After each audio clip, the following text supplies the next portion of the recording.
ఉద్యోగం కోసం చూస్తున్నారా? ఓం శక్తి ప్రైవేట్ లిమిటెడ్ కంపెనీలో మార్కెటింగ్ జాబ్స్ 20,000 నుంచి 30,000 వరకు జీతం ఉంటుంది. సంప్రదించండి. అందరికీ నమస్కారం. ప్రస్తుతం మనతో పాటు ఉన్నారు ప్రముఖ ఆధ్యాత్మికవేత్త జ్యోతిష పండితులు శేషగిరి రావు గారు. గురుగారితో మాట్లాడదాం. నమస్కారం గురుగారు. గురుగారు, ఆగస్టు మాసంలో మకర రాశి వారికి ఎలా ఉండబోతుందంటారు? ఎలాంటి జాగ్రత్తలు తీసుకోవచ్చు అంటారు? ఆర్థిక పరంగా, ఆరోగ్యపరంగా ఈ మాసంలో వీరి యొక్క గ్రహ గోచారం ఏంటంటారు?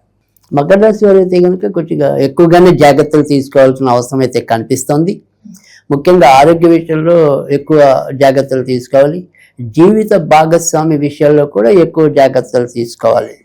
ఎందుకంటే కనుక ఇద్దరిలో ఎవరికో ఒకరికి తరచూ ఏదైనా సరే ఆకస్మిక పెద్ద అనారోగ్యాలు రావడానికి అవకాశాలు ఉన్నాయి.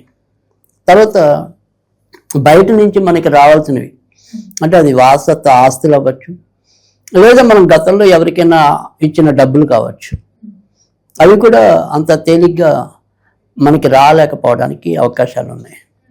సో అంతే ఇటు వారసత్వంగా కానీ అప్పులు ఇచ్చినవి కానీ వాటిల్లో కొంతవరకు వ్యతిరేకత ఉంది. తర్వాత మన వ్యక్తిగత ఆరోగ్యం ఇటు భార్యాభర్తలు ఇద్దరికీ కూడా. అందుకని భర్త అయితే భార్య ఆరోగ్య విషయంలో, భార్య అయితే భర్త ఆరోగ్య విషయంలో ఇద్దరు కూడా ఎంతో కొంత జాగ్రత్తగా ఉండవలసిన అవసరం అయితే కనుక ఈ నెలలో ఎక్కువగా కనిపిస్తుంది. మరి విద్యార్థులకు ఎలా ఉంటుందంటారు ఈ మాసంలో? అయితే విద్యార్థులకి కూడా ముఖ్యంగా వీళ్ళ యొక్క పంచమాధిపతి శుక్రుడు కూడా ఆయన నీచంలో సంచరించడం అనేది జరుగుతుంది. సో కానీ ఆయన భాగ్యస్థానంలో సంచరించడం చేత ఓవరాల్గా అయితే కనుక విద్యని పూర్తి చేయటం అనేది అయితే జరుగుతుంది. కానీ ఏదైనప్పటికీ కూడా అక్టోబరు సెప్టెంబర్, ఈ సెప్టెంబర్ అక్టోబర్ మధ్య ఎవరైతే వివిధ పరీక్షలకు వెళ్తారో వాళ్ళకైతే కనుక ఇంకా చాలా మంచి ఫలితాలు రావటం అనేది జరుగుతుంది. ఎందుకంటే అక్కడి నుంచి ఇంకా చాలా చక్కటి గ్రహస్థితి అయితే కనుక మకర రాశి వాళ్ళకు ఉంటుంది. సో అందుకని ఏదైనా సరే మనకి ఇప్పుడు అటెంప్ట్ చేయడానికి ఒక సెప్టెంబర్ కానీ అక్టోబర్ కానీ అలాంటి అవకాశాలు ఉన్నాయనుకోండి, వాళ్ళు ఆ పరీక్షల్ని అప్పుడు పెట్టుకుంటే ఇంకొద్దిగా ఉపయోగం ఎక్కువ ఉంటుంది.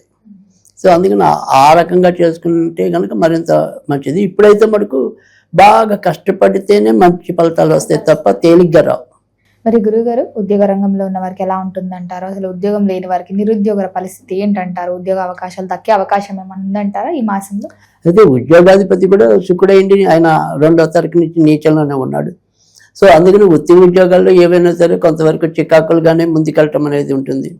తర్వాత వృత్తి ఉద్యోగాలు చికాకులతో పాటు కొత్తగా ఉద్యోగం రావాలి అనుకునే వారికి కూడా అంత తేలిగ్గా ఉద్యోగాలు పొందలేకపోవడానికి అయితే ఉంటుంది. కాకపోతే ఎవరికి కొంతవరకు సానుకూలత ఉంటుంది అంటే కనుక ఇప్పుడు ప్రస్తుతం ఎవరైనా సరే క్రీడాకారులుగా ఉన్న వాళ్ళకైతే కనుక వాళ్ళకి మంచి అవకాశాలు రావటమే కాకుండా వాళ్ళు నిరూపించుకోవడానికి కూడా తగినంత మంచి జరగడానికి ఉంది ఒకటి.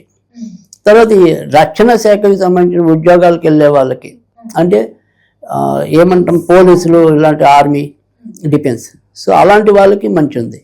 సో అలాంటి ఉద్యోగంలోకి ఎంచుకున్న వాళ్ళకి అనుకూల ఫలితాలు రావడానికి అవకాశం ఉంది. తర్వాత మళ్ళీ ఎవరైతే సాంకేతికం అంటే ఇంజనీరింగ్లో ముఖ్యంగా ఐటీకి సంబంధించిన కానీ సాఫ్ట్వేర్, తర్వాత ఈ గృహ నిర్మాణం అంటే ఆర్కిటెక్చర్స్, అలాంటి వాళ్ళకి మంచి జరగడానికి ఉంది. సో మళ్ళీ మెకానికల్ కానీ ఎలక్ట్రికల్ కానీ వాళ్ళకి కొద్దిగా ఇబ్బంది ఎక్కువ ఉంది, వాళ్ళకి అంత బాగుండదు ఆ గ్రూపులు ఎంచుకుంటే. తర్వాత ఆర్టిఫిషియల్ ఇంటెలిజెన్స్ కానీ డేటా సైన్స్ కానీ ఎంచుకుంటే వాళ్ళకి అంత మంచి ఉండదు. తర్వాత వైద్య రంగంలో ఉన్న వాళ్ళకి కూడా అంతంత మాత్రంగానే ఫలితాలు పొందడానికి ఉంది. సో ఈ రంగాలు మినహాయించి మిగతా రంగాల వారికి ఎక్కువ మంచి ఫలితాలు ఉంటాయి. మరి గురుగారు, ఎవరికైతే వివాహం జరగలేదు, వివాహ ప్రయత్నాలు చేస్తున్న వారికి వివాహ యోగం ఉందంటారా ఈ మాసంలో? అయితే వివాహ ప్రయత్నాలు కూడా ప్రస్తుతం అంతంత మాత్రంగానే ఉండటం అయితే ఉంటుంది. అయితే ఆగస్టు 17 నుంచి కొద్దిగా మంచి ఫలితాలు పొందడానికి అవకాశాలు ఎక్కువ ఉంటాయి. సో ఆగస్టు 15 నుంచి కొద్దిగా గట్టిగా ప్రయత్నాలు చేస్తే సఫలీకృతం అయ్యే పరిస్థితి అయితే ఉంటుంది. మరి గురుగారు, ఎవరికైతే వివాహం జరిగి సంతానం లేదు, సంతాన యోగం ఉందంటారా? అయితే సంతాన కారకుడు కూడా ప్రస్తుతం నీచంలోనే సంచరించడం అనేది ఒకటి. తర్వాత అష్టమ స్థానంలోకి మళ్ళీ రవి బుధులు ఇద్దరు కూడా చేరుకోవటం అనేది ఒకటి. దీనివల్ల అంత శుభ ఫలితాలు అయితే కనుక పొందలేకపోవటం అనేది ఉంటుంది. సో సంతానం వాంఛించే వాళ్ళకి అదే రకమైన పరిస్థితి, ఉన్న సంతానం పరంగా కూడా ఏవో రకమైన చిక్కులు చికాకులు ఎదుర్కొనే పరిస్థితి కూడా మకర రాశి వారికి ఎక్కువగానే కనిపిస్తుంది. మరి కుటుంబ వాతావరణం ఈ మాసంలో ఎలా ఉంటుందంటారు? కుటుంబం పట్ల ఎలాంటి జాగ్రత్తలు తీసుకోవచ్చు అంటారు? అది కుటుంబ స్థానంలో కూడా కొద్దిగా ఇబ్బందికరమైన పరిస్థితులు ఉంటాయి. ముఖ్యంగా ఎవరైతే 60+ ఉన్న వాళ్ళ ఇంట్లో కనుక ఉంటే కనుక వారికి ఒక్కోసారి ప్రాణాంతక వ్యాధులు కానీ తర్వాత అలా అంతవరకు ఆ స్టేజ్కి వెళ్ళేంతవరకు కూడా పరిస్థితులు ఎదుర్కొనడానికి కానీ అవకాశాలు ఎక్కువగానే కనిపిస్తున్నాయి. కనుక మకర రాశి వారికి ఈ నెల అంతా కూడా కొద్దిగా అన్ని విషయాలు అంత కొంత జాగ్రత్తగానే వెళ్ళాల్సిన పరిస్థితి ఎక్కువగా కనిపిస్తుంది. అలాగే గురుగారు, ఇప్పుడు ఎవరైనా పెట్టుబడులు పెడదామన్నా, కొత్తగా వ్యాపారం స్టార్ట్ చేద్దామన్నా చేయొచ్చు అంటారా ఈ మాసంలో? అదేండి, ఈ నెల అంతా కూడా ఏ విషయం తీసుకున్నప్పటికీ కూడా అంత మరీ సానుకూలకంగా కనిపించడం లేదు.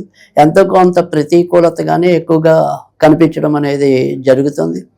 ఎందుకంటే ఇప్పుడున్న గ్రహస్థితి ఇంచుమించుగా మనకి ఈ ఆగస్టు చివరి దాకా కూడా మరీ అంత యోగదాయకంగా అయితే కనుక మకర రాశి వారికి లేదు. ఉన్నవి ఏమైనా సరే నడిపించుకుంటూ వెళ్ళటం, కొత్త వాటి జోలికి అంటే ఇప్పుడు ఈవెన్ వ్యాపారం అనే కాదు, ఉద్యోగస్తులు కూడా ఈ నెలలో మారడానికి చూడకుండా అక్కడ ఉన్నవి చేసుకుంటూ వెళ్ళిపోవటం అనేది ఉత్తమం.